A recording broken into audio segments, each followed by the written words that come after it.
Futuro Transcendente é um livro que nos leva a fazer uma grande reflexão sobre como nós estamos vivendo aqui nesta vida, como é a nossa vida perante a nossa existência aqui na Terra e principalmente perante o universo. Somos cidadãos universais, temos que entender isso. E dentro dessas engrenagens da dinâmica da vida, nós deveremos também estar buscando a contribuir para um mundo melhor, contribuir para um mundo de paz, de harmonia e de fraternidade. Procuremos, pois, fazermos-nos melhores. Procuremos, pois, transformar nossos corações para as grandes realizações do bem, do amor e da paz. Capítulo 3. A vida. Existe vida após a morte? Existe a reencarnação? Já vivemos em outros planetas? Iremos reencarnar em outros planetas? São 4 perguntas simples, mas que mexem com os corações de muitas pessoas. Muitos começam a meditar e pensar sobre essa situação.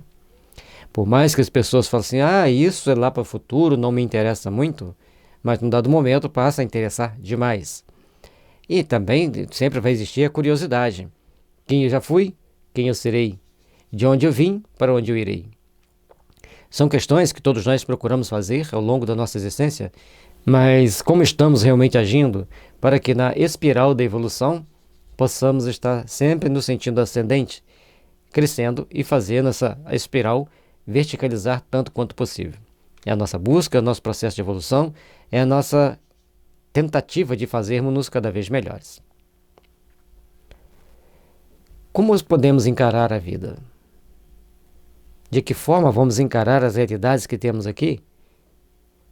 Desespero, tranquilidade demais, achar que tudo vai passar do jeito que nós queremos, entender que a vida tem outros aspectos, outras necessidades. Essas são as questões, os questionamentos que todos nós devemos procurar fazer.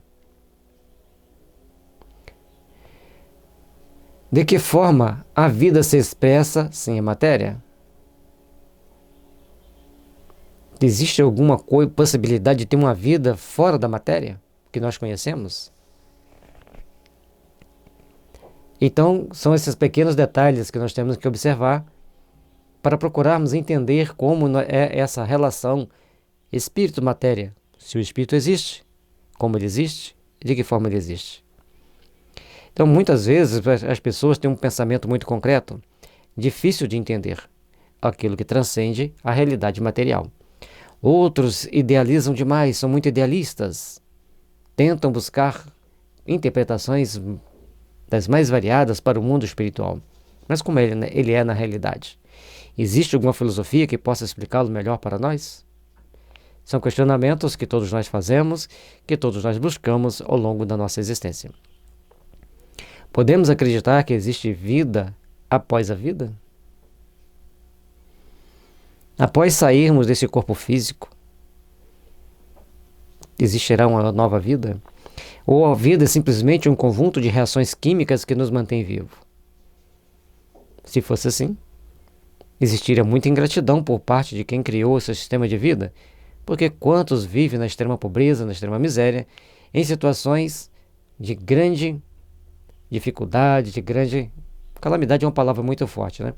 Mas de grande sofrimento.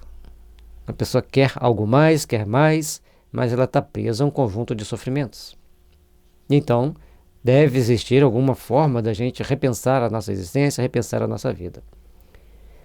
As indagações sobre o que é a vida se estendem ao infinito. E por mais que filosofemos sobre o assunto, sempre encontraremos novas perguntas e respostas até certo ponto duvidosas. É importante a gente entender que estamos sempre fazendo indagações. Vamos filosofar, vamos dialogar, vamos pensar como é a vida no outro lugar, fora da Terra, em outros planetas, na Terra. E aí, quanto mais a gente faz pergunta, mais a gente acha resposta, mas as respostas são sempre um ponto duvidoso. Porque falta uma coerência no nosso pensamento humano para acharmos as respostas mais compatíveis, mais coerentes com aquilo que nós realmente acreditamos, com aquilo que nós realmente queremos. E assim, nós vamos buscando essas realizações, buscando esses entendimentos para melhor trabalhar os nossos sentimentos. duvidosas até termos a noção íntima da vida espiritual, pois o pós-vida, desencarne, morte, após esse transe, só nos deixa respostas abstratas e especulativas, até que tenhamos desenvolvido a percepção subjetiva da realidade transcendental e entendermos a vida de forma mais abrangente. Isto requer evolução. As questões duvidosas são importantes para nos levar às reflexões, para nos levar a pensar como é a vida após a vida, a vida pós o desencarne. A maioria das pessoas não acredita na reencarnação, mas acredita na sobrevivência do espírito. A grande maioria. Mas não entende como é. Alguns param para pensar. Outros simplesmente deixam que o tempo o leve naquelas condições, sem refletir muito, sem tentar encontrar muitas respostas. Mas cada um vai passando pelo processo de aperfeiçoamento e com isso vai desenvolvendo as suas percepções subjetivas e com isso, quanto mais evoluído, mais percepção subjetiva do mundo espiritual superior, mais entendimento da vida superior. Assim é a forma com que entendemos. A dúvida é sempre boa quanto buscamos nos aperfeiçoar e buscar as respostas, mas ela é prejudicial quando usada para fugir de compromissos e ideias superiores da vida,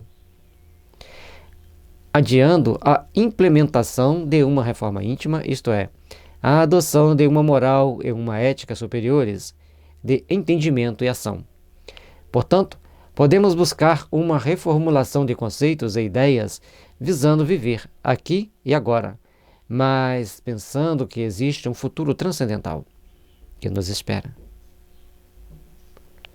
onde depararemos com a nossa consciência e diante dela só temos um advogado que nos possa defender as nossas boas ações. Assim, um filósofo francês trouxe para nós essas informações. E dentro dos conceitos do filósofo francês, grande idealista, foi mostrando para nós uma realização de pequenas conquistas, pequenos bons feitos ao longo da vida, para encontrarmos disposições para alcançarmos tópicos superiores da alma. E assim nós vamos vendo que cada um de nós temos a oportunidade de implementar a nossa caminhada e empreender o nosso processo de evolução, e com isso a gente vai passando pela melhoria. Em cada encarnação nós tendemos a ser melhores em relação à anterior. E com essa ideia, nós vamos estamos sempre progredindo, sempre buscando algo mais, sempre buscando nosso aperfeiçoamento. E quando nós começamos a entender que existem princípios superiores da vida, compromissos superiores com a vida, a gente começa então a implementar a reforma íntima, que é uma mudança de uma adoção ética e moral mais elevada, mais superiores. E aí, dentro desses conceitos, nós vamos começar a viver e vivenciar a perspectiva de um futuro melhor, aqui nesta vida e, principalmente, no mundo espiritual, onde a nossa consciência vai ditar sempre os ditames das realizações que conquistamos. E dentro disso, alcançarmos padrões mais elevados de vida. Portanto, as nossas boas ações serão aquelas que nos implementarão, porque lembra-nos Pedro, um ato de amor anula-se multidões de pecado. Não temos que ficar presos ao chamado pecado, nós temos que despertar a nossa consciência para realizações que sublimam a alma, que elevam a alma. A vida é uma bela oportunidade de aperfeiçoarmos o nosso espírito e buscarmos melhores oportunidades de servirmos a Deus na edificação de um mundo melhor. E servir a Deus não é você estar no púlpito de um templo religioso. Servir a Deus é você estar sendo útil dentro da sua sociedade. Tem um livro que chama-se Brasil, Coração do Mundo, Pátria do Evangelho, que ele mostra-nos que no século XVIII, vários missionários do Cristo veio para trabalhar no campo das ideias, para modificar os padrões mentais existentes na Terra para um aprimoramento, para o desenvolvimento tecnológico. Então, entre 1800 e 1900, a Terra começa a ter um grande desenvolvimento da tecnologia, que sai do quase zero para chegar a grandes conquistas. De 1900 a 2000, essas conquistas praticamente quintuplicam, né? O número é didático, claro. Elas sofrem um avanço assustador. E de 2000 para cá, quantas mudanças, quantas transformações, quantas inovações. Portanto, precisamos aprender a nos encaixar dentro desse processo para sermos úteis, para elevarmos-nos e para sublimarmos-nos dentro do processo de evolução, dentro do processo de conquista e crescimento. A conduta de cada um será a resposta da comunidade dentro de si mesma.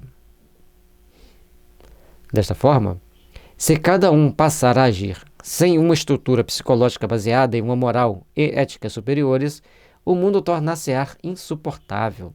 Então, as pessoas sofrerão as consequências da negligência com o sagrado. Mas viver em uma sociedade com regras muito rígidas, sem o desenvolvimento da consciência, da importância do bem, se torna estressante.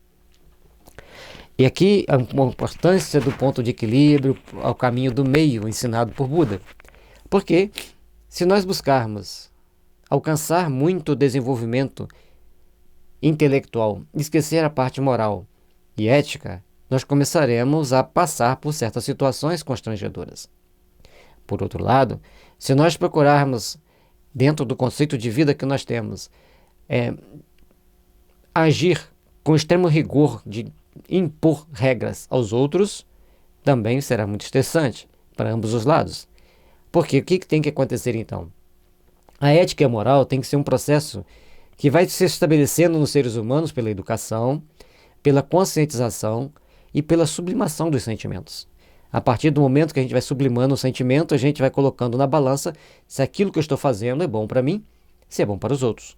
E dentro desse conjunto de atitudes e de ações, nós estaremos então construindo o nosso mundo íntimo, construindo o bem-estar da sociedade.